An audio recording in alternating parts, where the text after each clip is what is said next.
The galaxy lied to you. For decades, we have been forced to watch the falling bodies of the Jedi and feel pity.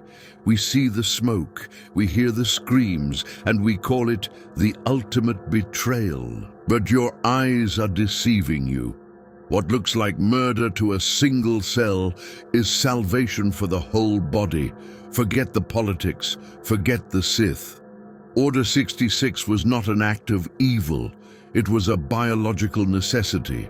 Order 66 was not betrayal, it was release. It was the violent eruption of pressure so immense, so long suppressed, that when it finally broke free, it had to consume everything in its path to save the integrity of the universe. This was not a moment of political treachery. It was the breaking point of a biological system stretched beyond its absolute limit. To understand why the Jedi had to die, you must first understand the nature of the pressure. Imagine the galaxy not as a collection of planets, but as a single, massive, living organism. For 1,000 years, this organism was sick. The Republic, which was supposed to be the circulatory system of civilization, was clogged with the cholesterol of corruption, bureaucracy, and greed. But the true sickness lay in the heart of the organism, the Jedi Order. They were supposed to be the guardians of flow.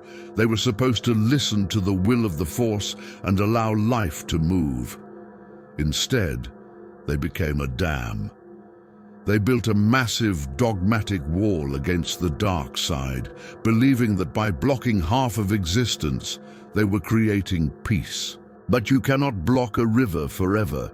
The water does not stop coming just because you built a wall. It builds up, it rises, it creates pressure. For 1,000 years, the cosmic pressure of the Force pushed against the Jedi's dam. The stagnant waters of the galaxy turned toxic. The balance was lost, not because of the Sith, but because the flow had stopped. Beneath the surface of this stagnation, the clone army was created. We look at the clones, and we see soldiers. We see men who were friends with the Jedi, who suddenly turned on them.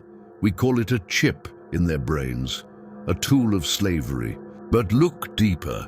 In the biology of this galactic organism, the clones were not soldiers. They were white blood cells. They were the immune system generated by the galaxy itself to deal with a critical infection. The inhibitor chip was not a mind control device in the traditional sense. It was a biological programming code. It was a hard-coded imperative that overrode personal loyalty in favor of systemic survival. The system knew that the Jedi had become the cancer. The Jedi had become the blockage that was killing the host. And so, the immune system waited. Silent, dormant, waiting for the signal that the infection had reached a critical mass. When the order came, it was not a choice. An antibody does not choose to kill a pathogen. It does not feel guilt. It does not feel sadness. It simply executes the function required to keep the body alive.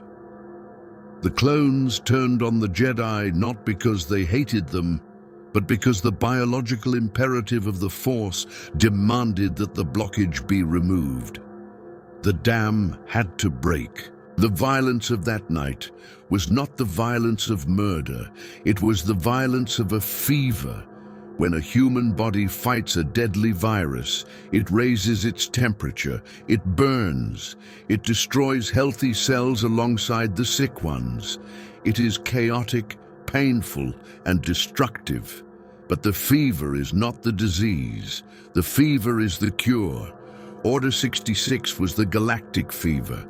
To call this betrayal is to misunderstand the scale of what happened. Betrayal implies a rupture of trust between individuals.